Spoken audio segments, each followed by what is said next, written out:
edition. We have Week 7 NFL. Talk about that, but let's recap last night first. We had the Saints. What the? Not supposed to cuss in the first 10 minutes, but what was that? You have +2 in the turnover differential in the first quarter. I don't know. It was very early. You got 2 turnovers. You miss a field goal. You get a field goal. And you're still losing. Like, you can't force 2 turnovers early in the game and not be winning the game. They go into halftime down, I think it was 11. We took the second half, so we make up some of it, but not enough. And then we hit live +465. It was a great bet. They come back and tie it. Right when they tied it, should have took some back on the Jags, but they just thought we were good. Nope. Defense started choking, and then just the offense for the Saints just cannot get it going. Carr just, I don't know what it is. I mean, there's a combination of things. Carr is just hitting Kamara over and over and over in the flat and the checkdowns and just. But if you look at the plays, from the backfield, not just from the camera, the NFL shows, you can't really see it, but from the backfield, when you're watching the receivers, no one is getting open. Olave is stopping on his routes. I have no idea what he's doing. I wanted to check his PFF scores before I did this, and I forgot, but it cannot be good.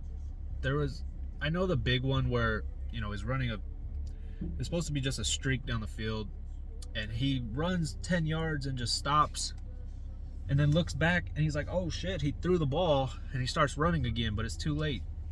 And Carr just kind of I don't know if it was a bad throw, Carr threw it out of bounds, or if he was, throwing the ball, realized the guy stopped and just threw it to where no one can get it at that point. But Carr was upset, as he should be.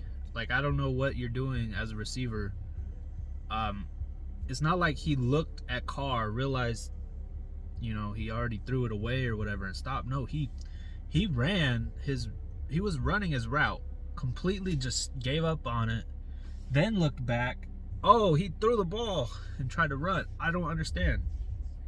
And that wasn't the only time. There was multiple times where they're trying to force the ball to Olave, and he just can't get off the block. He cannot break separation with the corner. If he gets pressed, it's over. You saw the fade route in the end zone. They threw him 2 fades on the last possession on the last series. I think one was on first or second down, and then on fourth down.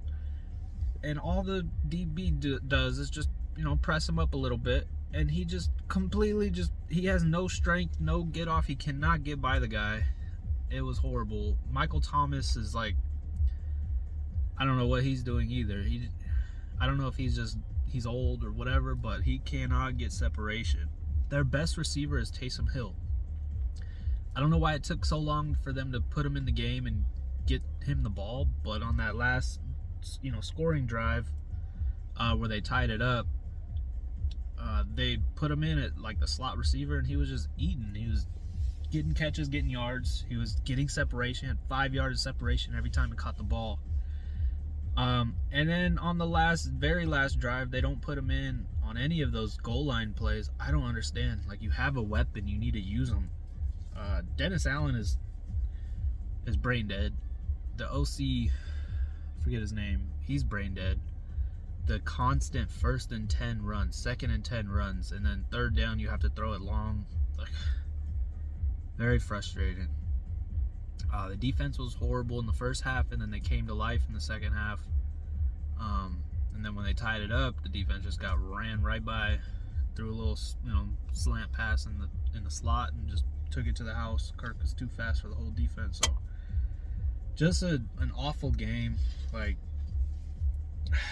it was a fun game to watch because of the comeback, but it was just so gross. You cannot play that badly, force those 2 early turnovers, keep checking it down, you just have nothing going for your offense. Eventually it's going to bite you in the ass. So It is what it is. That was the recap on that game. College football last night. We had Marshall, and then ended up like 10 minutes before the game kicked off, multiple players were out. So I'm like, oh my god. All right. And then they kept it close through the whole first half. Second half, they just can't score.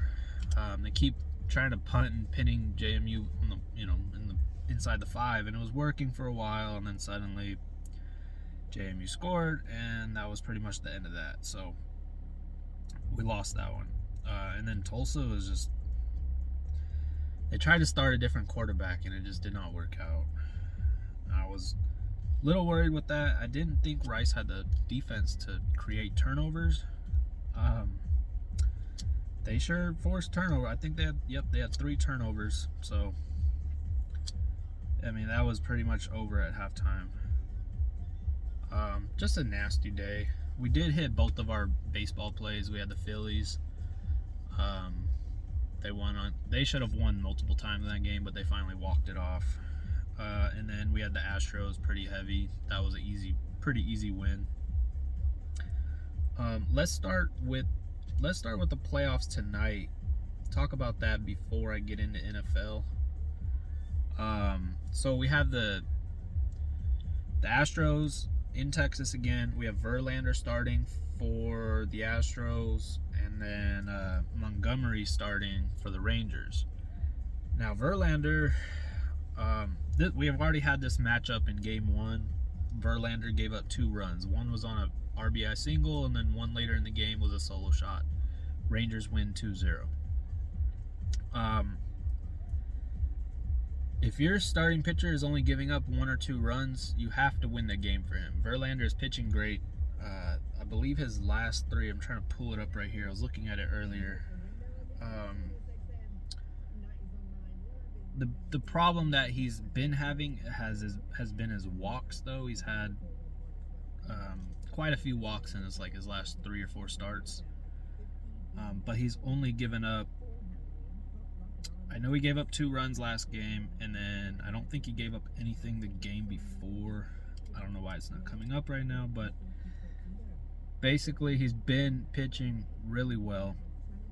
The Astros offense was just ice cold that game, and I don't expect that to happen again. Like I said, the last couple games, the Astros offense has kind of come back to life.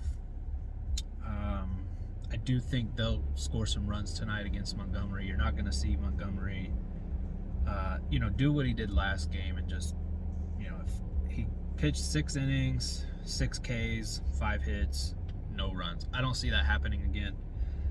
I think you're going to see, maybe not like that game against Baltimore, maybe not as bad, but Baltimore touched him up. I think they got 5 runs off of him. Yeah, 5 runs.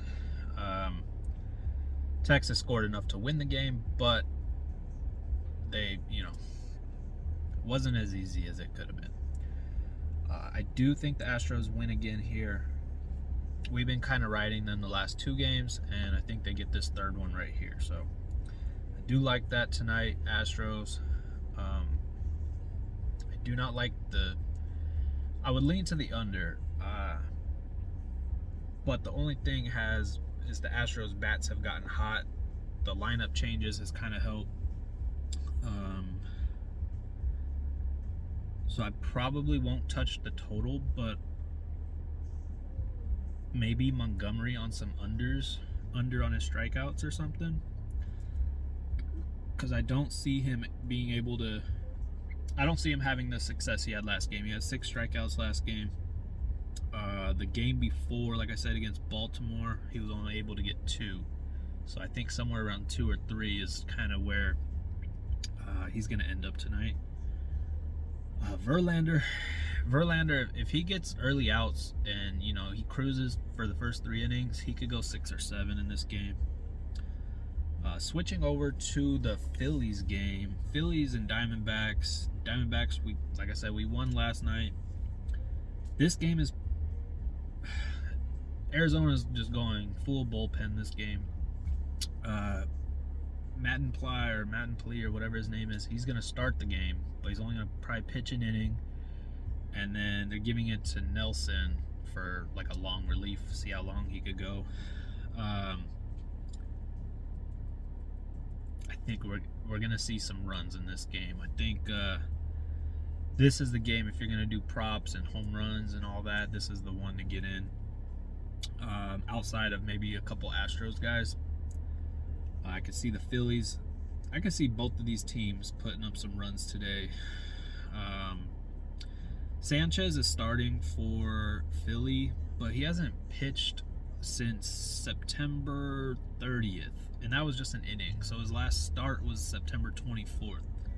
So we're talking, a month between his last start. Hasn't even pitched anything for almost a month. So throwing him in here is a pretty tough spot. So I could see Arizona kind of scoring kind of early here. Maybe first inning run. Like I said, I think Arizona might be able to take a lead early, and then Philly. I do think Philly's going to score some runs. This could be one where you could kind of live bet, both sides, because you're going to see a lot of bullpen action. You can get plus money on both sides and probably do pretty well. But I do like the over here and some props. I think you're going to see some home runs. I think you're going to see some late success for the Phillies here. So I'll work it out a little bit later, but I do think we're going to see probably take some home run props and maybe some hit parlays.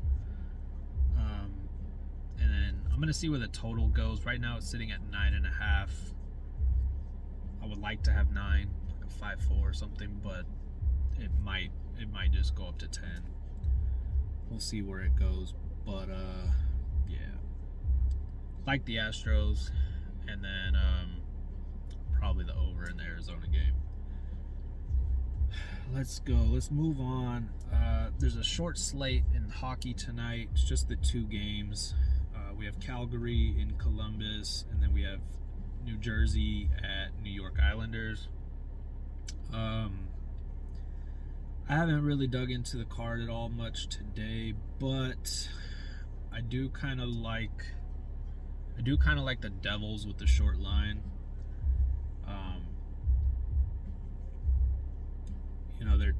They basically they started off with the win, and then they lost their last 2, one in a shootout and then one against the Panthers. So I do think we'll see a better game from them today. It's a good little buy low spot. The Calgary game, I'm not going to touch that. They're laying 145 on the road. If anything, I would lean the home team with the underdog, but if anything, I'm just going to play New Jersey as a small favorite on the road. So let's talk about college football, and then we'll get into the whole NFL card. Well, there's only one game tonight. I do want to talk about a couple games tomorrow.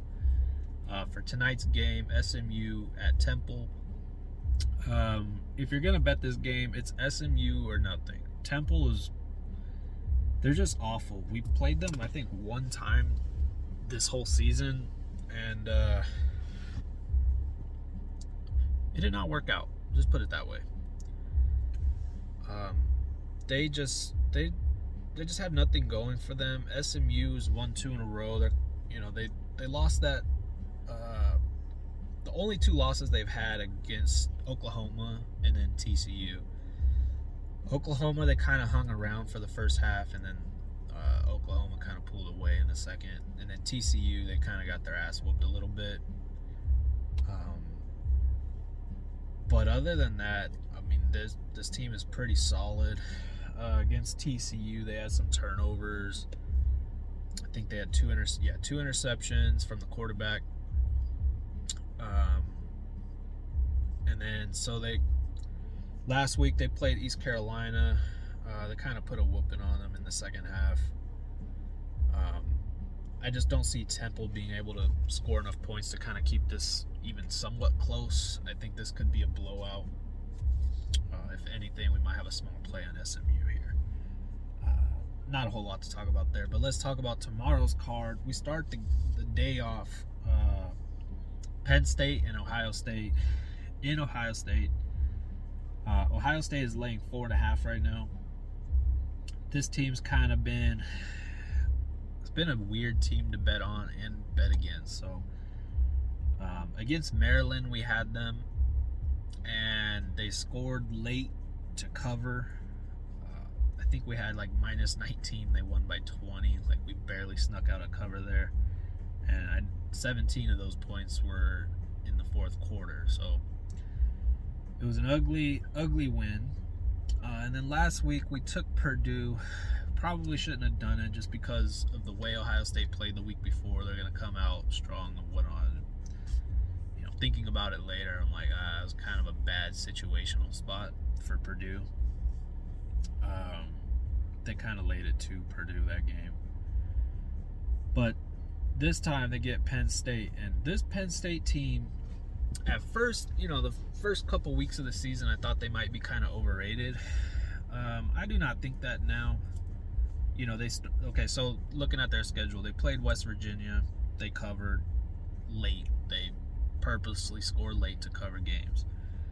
They played Delaware, then they played at Illinois, and they only won by 17. And again, I think they scored late. Let me try to pull it up. No, so they scored 17 in a row, and then Illinois scored late to make it a closer game. But Penn State still covered. So at that moment, I'm like, okay, this team might be a little overrated. They're giving up points to kind of some scrub teams. Then they play Iowa. We take Iowa. Iowa just gets completely annihilated. They don't score a point in the whole game. I get it. Their defense, Iowa's offense is not good, and their defense is. That's just kind of how it always is with them. But they didn't score a single point, and Penn State whooped up on them. I mean, it wasn't even. So, the quarterback had only 166 yards, but he had 4 touchdown passes. As a team, they had about 400 yards total. And just, like I said, they control the clock. They have 45 minutes of possession, which is insane. Then they whooped up on Northwestern, and then they whooped up on Massachusetts. So this is kind of like other than, I guess, Iowa, this is like their first actual test against Ohio State. And I do not like the coaching for Ohio State. I think Day is a terrible coach. The decisions and the play calling is pretty bad. Penn State, on the other hand, typically they will do whatever they can to score touchdowns. They do not want to kick field goals. They do not want to punt the ball. And they will run up scores. They do not care. They want to cover games. Now, this is a bigger game. So we'll see how, coaches kind of go into shells in big games. Call that the Shanahan effect. But I like Penn State here. I think they are the better team. Obviously, on the road in college is a big deal. Home teams, home field advantage is real in college. So you have to get early. You have to get early points. If you get early points and force Ohio State to, try to keep moving the ball, that's where you're going to have success. I think Penn State can do that. I like Penn State here, getting 4.5. And I'll probably take some money line, maybe on like a parlay with another underdog or a round robin or something. But yeah, that's my take on that game. There was a couple others. Let me look. Oregon coming off of a loss against Washington State. Now, like I said, they're coming off of a loss, and it was a pretty rough loss for them. I had Washington, and there's just so many mistakes in that game. I think Oregon probably should have won the game. But what I don't like here is Washington State is also coming off of like an embarrassing loss to Arizona. So they lost at UCLA, expected them, to kind of come out tough against Arizona, and it just did not happen. It got much, much worse. So I do think they might have been looking ahead a little bit to Oregon. I can see Washington State kind of hanging close. I don't think they'll have a chance to win, but I think that 20.5 is a little too high for Oregon here. Tennessee, Alabama laying 8.5. They just don't have the offense this year, and defense is still playing well, but I could see Tennessee scoring enough to stay within that. I don't think they'll be able to win that game, but I do think they can cover. One team I want to talk about was Tulane. While they didn't have the big, they didn't have a challenging schedule this year. They did play Ole Miss, but they didn't have Pratt at quarterback that game. Even without him, they had a chance to win the game, and then it just fell apart late in the fourth quarter. If they had Pratt, they probably win that game. They go into Memphis last week, and we took Tulane, and they took care of business in the second half. They were down early, down at halftime, and they just completely kicked the shit out of Memphis in the second half. We got that one. I just wanted to kind of touch on how good I think this team is. Their defense is really good. The problem is they play absolutely nobody for the rest of the season. The schedule is North Texas, Rice, East Carolina, Tulsa, Florida Atlantic, and UTSA. Just like, I know that's their conference, but their out of conference games were South Alabama is a decent team usually. Ole Miss, that's it. Those are their two games. Then they have Southern Miss, Nichols, UAB. Like, they just didn't play anybody, so they can't do anything. They're gonna get into some bowl game, but just sucks. Like, that's a good squad, and they didn't get to show any of it this year. Okay, one other game. The college football slate this week isn't great. We have a couple later matchups. Okay, so Duke and Florida State. Florida State is laying 14.5, and while I get it, I do think they're probably either the best team or second best team in the country. If Duke has Riley Leonard at quarterback, let me just make sure. I don't want to say he's playing and he's not playing and all that. So, why is there no info? I believe he's in. I'll have to go check. But basically, if he's in, I like them here against Florida State. I don't think Florida State should be laying 2 touchdowns against Duke. I think Duke is pretty, I wouldn't say undervalued, because a lot of people have seen, what they've done this season. So I just don't think that Florida State will be able to cover 2 touchdowns. But that's simple. If Riley Leonard's in, I'm playing them. If not, I'm not playing them. The other game, which is probably the last decent game on the schedule, is Utah and USC. USC is laying 7 points. I'd hate to jump on a team after, So this is my problem with USC. We took them last week and they got annihilated by Notre Dame.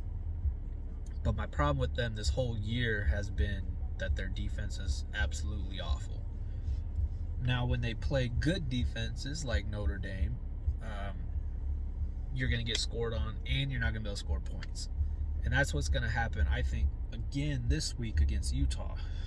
Utah has a great defense. Obviously they haven't had their quarterback Rising this whole year, Cam Rising. I'm assuming he's just not going to play at this point. I could look it up real quick. He still has a questionable tag. I don't know what to say about it. We thought he was possibly going to play in like week 2 or 3, and he's just still not playing. So I'm assuming he's just going to sit out. But this isn't a game where, teams coming off of a bad loss, usually like, oh shit, we need to get our shit together and fuck this team up. It's not going to happen. USC is not going to be able to do that against Utah. They might be able to score more points than they did last week, but Utah's defense is really good. I like Utah here again, getting the 7. One other team I want to talk about is Miami. They fell out of the rankings. They lost 2 in a row. They're playing Clemson. Two teams kind of, I guess, trending in different directions. Clemson's won 2 in a row. Miami's lost 2 in a row. Clemson's 2 wins. I mean, they did beat Syracuse, but it wasn't as much of a beatdown as the score looks. And then they barely beat Wake Forest. Miami, on the other hand, lost a stupid game 2 weeks ago. Who was that? Georgia Tech? Yeah, Georgia Tech. The stupid snap fumble. Just whatever. Last week against North Carolina, Miami's up at halftime, and then North Carolina offense just completely took it to them in the second half. Miami actually scored to make it a close game again, and then just fell apart again. So this North Carolina team has proved that their offense is legit and their defense can make stops. Now, the thing is, Miami had 4 turnovers last week, and they had almost 500 yards of offense. Losing by 10 is probably a bad result. We didn't deserve to probably not cover that game. But UNC is a little bit better than I thought.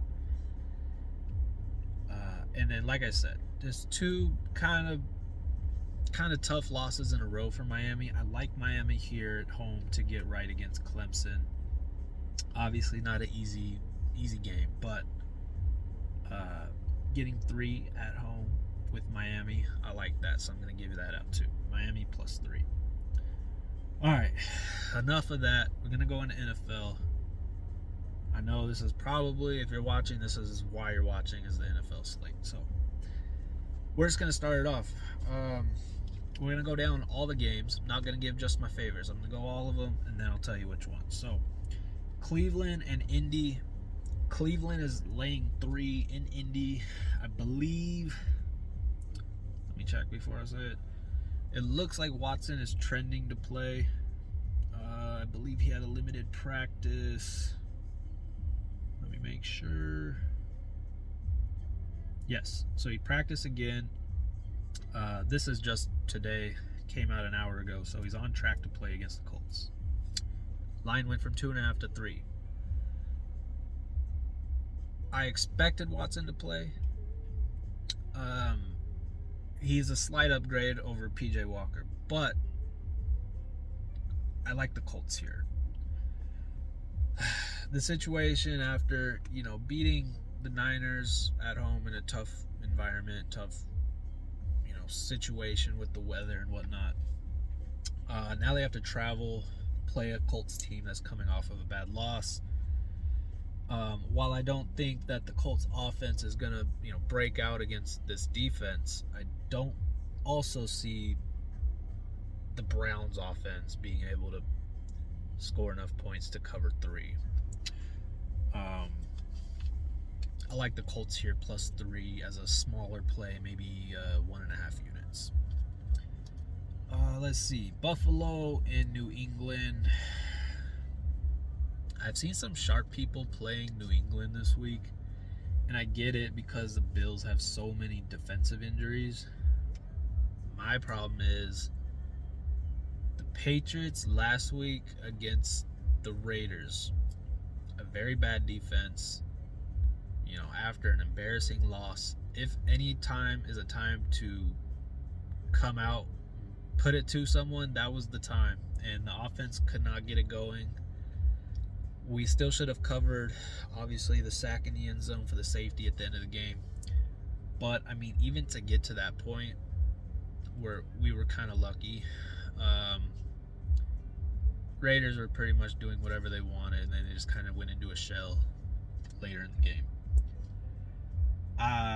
If anything here, I'm going to play the Bills on a teaser. Like I said, I do think that they have a lot of injuries on defense, and it's a chance for the New England offense to look a little bit better, but they had that chance last week too, and it just didn't work out. So I do think the Bills win this game, and I do like the teaser. We would get them to like 2.5, so I like that. But that's it. I'm not going to play the spread or anything. Raiders and Bears. Okay, so I thought Hoyer was playing. Let me make sure before. I know, obviously, Garoppolo is out, but this app has O'Connell as a starter, but I don't think that's. Let's see.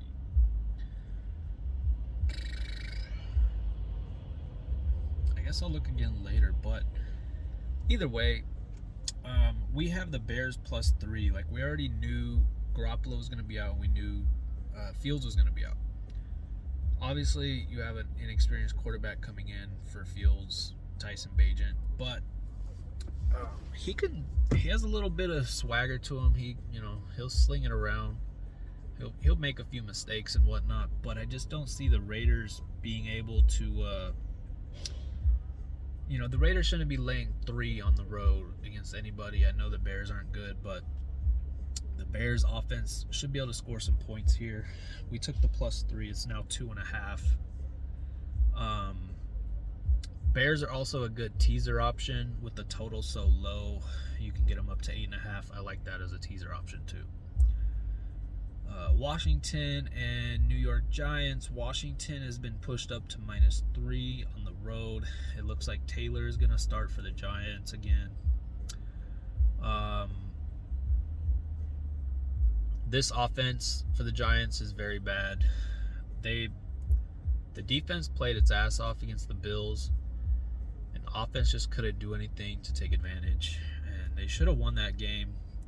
They did not. Washington, I'm probably not going to play it at 3, but I would lean to Washington here, laying the points on the road.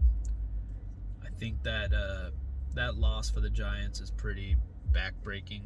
Last Monday or Sunday Night Football, that was a pretty tough loss for them. So I don't know if they'll get up for this game, especially in the first half.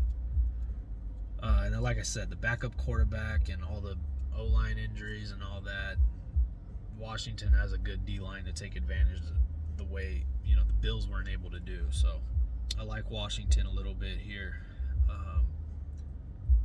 That would, if we get a 2.5, I would play it. 3, I'm not going to touch it. Falcons at the Bucks. Bucks are laying 2.5. My first thought this week was I like the Bucks at 2.5. The issue is the Falcons defense is playing pretty darn well. It's their offense that makes the mistakes, or I guess Ritter makes mistakes. Also, Bijan Robinson had a very bad game last week, so probably a game they should have won last week. They didn't. Yeah, I don't know. I'm probably going to stay off of this game. Maybe if someone's down at halftime, take the other side, because they just tend to play close. I see a lot of sharp people putting Atlanta in their teasers, which, that's fine. I agree with it. It's going to be hard for Tampa Bay to beat anyone by 10 points or whatever, but my only issue is Atlanta's offense. That's the issue. If they're down big, Ritter's making more mistakes, maybe they go to Heineke finally. I don't know. I don't see why they would do that unless they completely gave up on Ritter, though. So, yeah, Tampa Bay would be my lean, but Falcons on the teaser is probably the better play. The total is 37.5. These, I get that we've had so many unders in the last couple weeks, but these totals are moving so far where you can go over by accident. You know, a couple turnovers, a couple fumbles or whatever, a pick six, like you can go over these low totals by accident. All right, next game on the slate is a really good game. We have Detroit in Baltimore. Baltimore's laying 3, and again, my initial reaction to this game was when Baltimore was minus 2.5. I was like, "Ooh, this might be a really good spot to kind of fade Detroit." And this is going to be one of those games where everyone in the public is going to be on Detroit. The only resistance is going to be the sharp people who like Baltimore, which,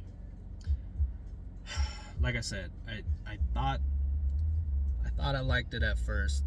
I liked Baltimore, and then, you know, Detroit, back-to-back road games. I do like that angle. I do not like teams on back-to-back road games, but I'm also low on Baltimore. So, I don't know. Maybe I'm hoping that we see, you know, maybe Baltimore up 7 or something at halftime, and we could play the other side. I'm probably just going to leave it alone. I mean, you could probably tease Detroit, but I don't know. It's a tough spot for Detroit coming off back-to-back road games and then going to what is supposed to be a bad weather game here in Baltimore. Oh, damn, sorry. The drink is killing me. It's making me burp. So let me drink more. Anyways, yeah, this is basically a pros versus Joes game. Everyone in the public's going to be on Detroit. Only the sharps are going to be on Baltimore here. So I'm probably just going to stay away.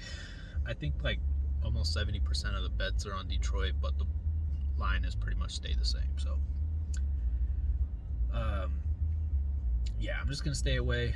Hopefully it's a good game. Next game on would be the start of the afternoon slate. We have Arizona in Seattle. Seattle's laying 7.5. I think it was 8.5 earlier. It's come down a little bit, but not a whole lot. Not enough to make anyone change their mind. We had the Cardinals last week, and they just completely fell apart in the second half after that Dobbs interception, which was just, it was horrible. They were going to score. They were in the red zone. It would have been a tie game. Nope. Interception. Rams go and take it the other way. Drive down, score. They're up like 14 at that point. So this game, Seattle coming off of a bad loss where they probably should not have lost the game. They played really well against Cincy. It's just the offense could not score in the red zone. I think they had 5 trips in the red zone and only scored 1 touchdown. So I like Seattle here. I definitely like them on the teaser. This is probably my survivor play this week. And even without the teaser, I like them on the spread a little bit here. Obviously, if it gets to 7, I'm going to wait and see if it gets to 7. If it gets to 7, we'll play it. But as of now, I like it on the teaser. Pittsburgh in LA. Depends where you go, but most of the lines are 3. Some of them are 3.5 for the Rams. We played Pittsburgh. We played at +3 at even money, so +3 +100. If there's a good 3.5, I'll probably add another unit to that. We're getting, there's some good injury news for Pittsburgh. So it looks like Freiermuth is going to be back. Deontay Johnson is supposed to be back this week. Let me see if there's any. Yeah, he had a full practice yesterday, so he's going to be in. TJ Watt's going to be in. The Rams on the other side, they lost Kieran Williams at running back. I think they had one more injury, right?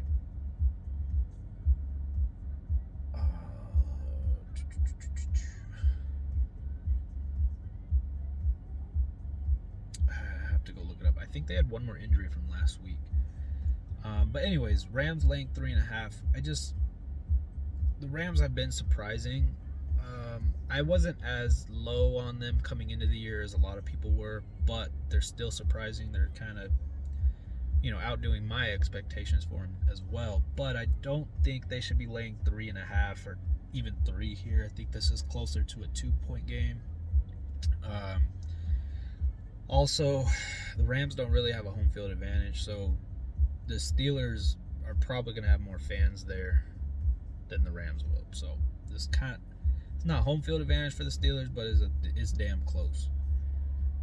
So yeah, I like the Steelers there. +3 or +3.5 is even better.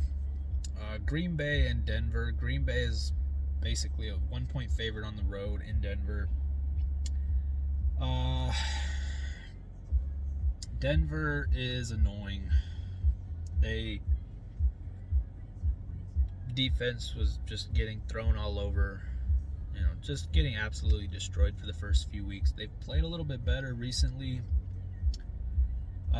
So against the Chiefs, they've had 10 days off. Against the Chiefs, they lost by 11. They were 10.5-point underdogs. We lost by half a point. It's the offense that was the problem. And we're getting a lot of, trade rumors for Denver. They lost a couple players already for, just cuts and trades and whatnot.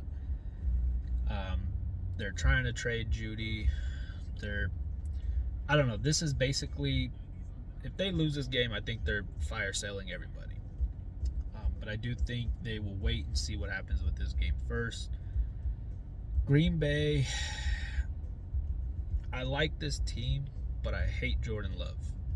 I have not been a Jordan Love fan since he's been in the league. And watching preseason this year, I've talked about this already, but people were obsessing over his preseason. But I think they were just looking at his numbers. They're not actually watching his throws. In preseason, okay, look, I'm going back right now. He had a touchdown in each of the games. He didn't throw an interception. But, so against Seattle, he was 9 for 15 with just 63 yards. He had one drive against New England, drove downfield, got a touchdown. Okay, fine. But it's these throws that he's making. I think it was against Seattle specifically, where he just the dude's wide open in end zone, and he has this weird, I don't know, the way he throws I just can't stand the way he throws the ball. He does not know how to put touch on the ball, and everything is high. He's very inaccurate. He doesn't have touch. I just haven't liked him his entire career. So he's not going to be the quarterback to take advantage of the bad Denver defense is what I'm getting at. I haven't played it yet. I'm going to see, I guess. I don't know. I'm just kind of waiting to see what happens. But I like Denver in this game. I'm hoping they don't have any trades or whatever before game time. So just kind of waiting. Next game is the best game of the afternoon games. It is the Chargers at the Chiefs. Chiefs laying 5.5. This line hasn't moved. I think people are out on the Chargers. This kind of happens every season with them. Beginning of the year, everyone has high expectations. They don't achieve those expectations, and then they're battling a losing record to try to get into the playoffs the whole year. This happens, it seems like every year since Phillip Rivers and LT. It's been an ongoing thing. And people are upset at Herbert last game against Dallas. And trust me, he did play good. He missed a lot of throws. But people are not understanding that the O-line was getting absolutely decimated by Dallas's D-line. Herbert was pressured on almost 50% of his dropbacks. He was only sacked once because he's either the very best or second or third at avoiding sacks. He's the best at it. He'll figure out a way to get the ball out of his hands before getting killed. He still gets hit quite a bit, still gets hurried, but he will get the ball out. He'll avoid the sacks, and that's what he's good at. But he just had no time against Dallas. He did miss an open Keenan Allen running down the sideline. That was a bad one. That would have been a touchdown. He had a bad game. He's going to bounce back. We've seen against the Chiefs what happens. It's a back and forth game, usually between 3 and 6 points. I haven't played it yet. I like the Chargers. I'm going to see if we get a 6. I highly doubt we get a 6. I don't think the books will let us have 6 with Herbert, but just wait. We're going to see what happens. The Chiefs' defense has played really well this year. It's actually their offense that hasn't been that great. Mahomes has made some stupid interceptions. It looks like, just from watching, it looks like he doesn't have the receivers that he used to have where he could just, throw the ball deep and the receiver's going to be open and make a play. So now he's kind of like forcing things, trying to make plays that aren't there, throwing some interceptions. So if you could take Kelsey away in the game and just kind of let Mahomes work to these receivers, that's the way to win. But their defense is what's winning them games recently. Like I said, against Denver, they won by 11. They only gave up 8 points. They beat the Vikings on the road. They gave up 20. Beat the Jets. They gave up 20. Beat the Bears. They gave up 10. Beat the Jags. They only gave up 9. Their defense is playing really well. I like the Chargers here, hoping to get a 6. I haven't bet it yet, so my thoughts on the game. Miami and the Eagles, Sunday Night Football. Eagles are back up to 2.5. So earlier in the week, before any, we knew who got injured last week. We knew what was happening, but before any new injury news, Eagles came out 2.5. I instantly bet the Eagles. 2.5, love it. Taking it. It dropped down to like 1.5. I was like, damn. A lot of love for Miami here. And now it has crept back up to Eagles minus 2.5 again. The problem I have with Miami is their defense is horrible. You're going to be able to score points. You're going to be able to run the ball. You're going to be able to throw the ball at them. They don't really have a way. And now they're missing Xavier Howard. So they don't really have a way to stop you on their defense. And while the Eagles have not played good offensively, they have the weapons. They still have Hurts, DeAndre Swift, A.J. Brown, Devontae Smith. Like, they have the weapons. So I think this is one of those games, especially coming off of a really bad loss against the Jets, where they had so many turnovers. I think this is a bounce-back game, especially Sunday Night Football against a very bad defense. I like this spot for them. I like them to get their offense clicking here. So I like the Eagles. It's probably my favorite bet of the week. Looking real quick. Yeah, probably my favorite bet of the week. Okay, Monday Night Football. Let's need some water. All right. Monday Night Football. We have the Niners on the road against the Vikings. It looks like the line has kind of finally come off of 7. It was pretty much 7 the whole week. Looks like we have 6.5 now.